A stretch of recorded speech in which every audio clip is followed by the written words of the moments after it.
जहां एक और पूरा देश और पूरी दुनिया सनातन धर्म के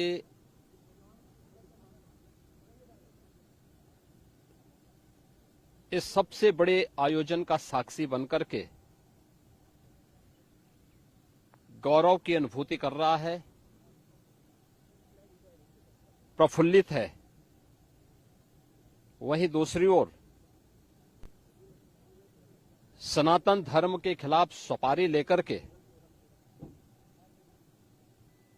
षड्यंत्र करने वाले तत्वों के द्वारा लगातार शरारत पे शरारत करते हुए झूठ के और असत्य के नित नए प्रतिमान भी गढ़े जा रहे हैं।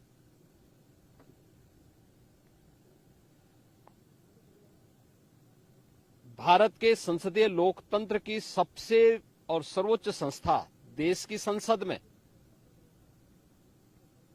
कांग्रेस अध्यक्ष से मल्लिकार्जुन खड़गे और समाजवादी पार्टी के अध्यक्ष श्री अखिलेश यादव का वक्तव्य इस ओर सबका ध्यान आकर्षित करता है। ये दोनों वक्तव्य न केवल इनके सनातन धर्म विरोधी चरित्र को उजागर कराता है, बल्कि इनकी उस गिद्ध दृष्टि की ओर भी सबका ध्यान आकर्षित करता है जो लगातार इस महाकुंभ के खिलाफ पहले दिन से दुष्प्रचार कर रहे हैं। इनका ये बयान न केवल सनातन धर्म पर प्रहार है, बल्कि निंदनीय भी है और शर्मनाक भी। कांग्रेस अध्यक्ष का यह कहना कि प्रयागराज कुंभ में मौनी अमावस्या के दिन हजारों लोग मर गए, हमें अफसोस होता है। एक इतना वरिष्ठ नेता, कांग्रेस देश की जो सबसे पुरानी पार्टी है, उसके अध्यक्ष से अपेक्षा की जाती है कि वो एक मर्यादित बयान देश की संसद में रखें, और इतना गुमराह करने वाला बयान, झूठ पे झूठ, ऐसे ही समाजवादी पार्टी के अध्यक्ष का बयान, एक प्रतिस्पर्धा दोनों दलों में है, कौन कितना सनातन विरोधी वक्तव्य दे सके। ये कहना कि कोई आंकड़े नहीं दिए गए,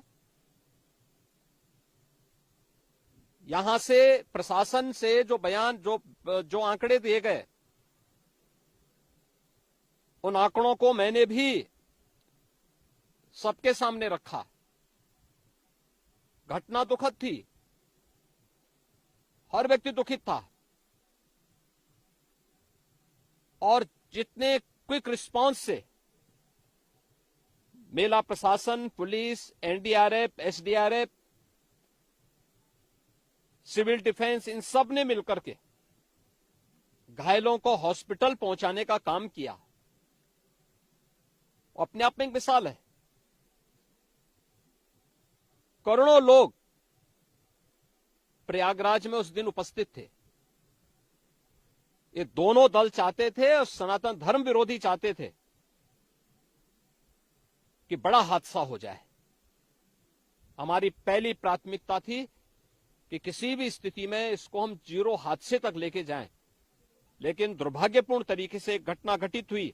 लेकिन जितने क्विक रिस्पांस से प्रशासन ने और सभी संबंधित संस्थाओं ने कार्य लेकर के उन्हें हॉस्पिटलाइज किया, उसमें कुछ लोग उस हादसे के शिकार हुए, वह दुखद है। उन सभी परिवारों के प्रति हम लोगों ने अपनी संवेदना भी व्यक्त की और उसके लिए कुछ आर्थिक मुआवजा भी घोषित किया। यद्यपि किसी व्यक्ति की कमी मुआवजे से नहीं हो सकती, लेकिन तब भी हम लोगों ने एक प्रयास किया। घायलों का प्रॉपर उपचार कराया। वे सभी घायल आज भी कुछ प्रयागराज मेडिकल कॉलेज में हैं, बाकी अपने परिवार के सदस्यों के साथ चले गए हैं मैंने भी, मेरे साथ मेरे मंत्रियों ने भी, प्रशासन ने भी, प्रदेश के मुख्य सचिव ने भी, प्रदेश के डीजीपी ने भी उन सभी लोगों से मुलाकात की थी। और मैं तो देखकर बहुत चौंक था कि जो लोग प्रयागराज मेडिकल कॉलेज में भर्ती थे, जब मेरी उनसे बातचीत हो रही थी, तो उनमें से सभी लोग ये कहा, उनके द्वारा कहा जा रहा, साहब व्यवस्था में खामी नहीं, लेकिन हमारी किस्मत है या फिर ऐसी स्थिति पैदा हुई।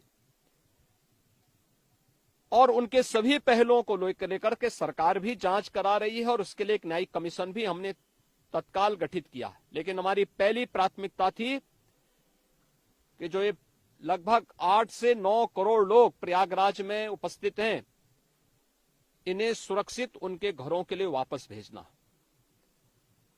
इन दोनों दलों और सनातन धर्म विरोधी उन सभी लोगों के वक्तव्य, जो लोग ये गुमराह करने वाले वक्तव्य दे रहे हैं कि लाखों लोगों ने स्नान नहीं किया, सरासर गुमराह करने वाला है।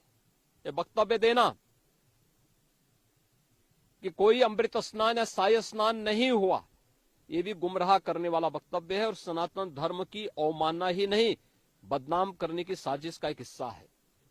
कोई परंपरा बाधित नहीं हुई। मौनी अमावस्या का स्नान पहले दिन सायकाल 7:30 बजे से प्रारंभ हो गया था और अगले दिन पूरे दिन भर देर सायकाल तक मौनी अमावस्या का मुहूर्त था। स्वाभाविक रूप से अखाड़ों ने हादसे के तत्काल बाद मेला प्राधिकरण के साथ बातचीत करके अपने स्नान को स्थगित किया था कुछ देर के लिए। और फिर जब मेरी उनसे बातचीत हुई दोपहर के बाद, सभी अखाड़े और पूज्य संतजन, आचार्य महामंडलेश्वर, वे इस स्नान का हिस्सा बने और वही परंपरागत तरीके से सभी स्नान भी हुए। इस महाकुंभ में 3 अमृत स्नान थे, मकर संक्रांति, मौनी अमावस्या और बसंत पंचमी। इन तीनों में अमृत स्नान हुए जिसमें सभी अखाड़े भागीदार बने। पौष पूर्णिमा से आयोजन प्रारंभ हुआ।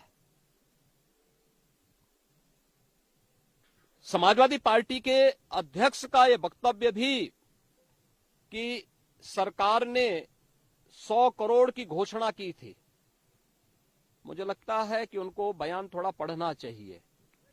ये लोग 12 बजे सो करके उठने वाले लोग हैं।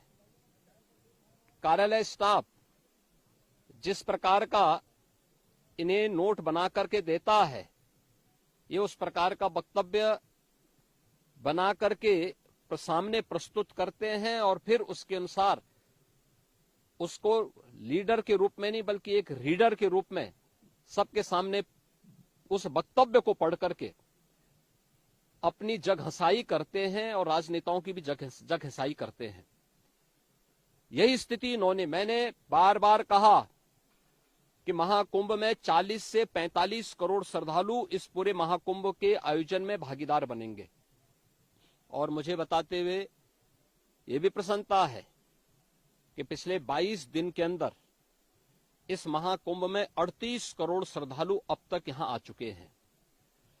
अगले 22-23 दिन तक यह आयोजन और चलेगा। इन 22 दिनों के अंदर भी श्रद्धालुओं के आने की पूरी वो है। आज भी आप देख रहे होंगे, कल बसंत पंचमी अंतिम अमृत स्नान संपन्न हुआ। माघी पूर्णिमा 12 फरवरी को और महाशिवरात्रि 26 फरवरी को होगा। करोड़ों की संख्या में देश और दुनिया का हर श्रद्धालु आना चाहता है। आज भूटान के महामहिम नरेश ने भी यहां पर अपने देश के तमाम लोगों के साथ में इस आयोजन में वे सहभागी बने। पूरी दुनिया आ रही है, लेकिन इन दलों ने जिन्होंने सनातन धर्म के खिलाफ सपारी लेकर के एक षड्यंत्र करने में लिप्त हैं, इनका षड्यंत्र कामयाब नहीं होगा।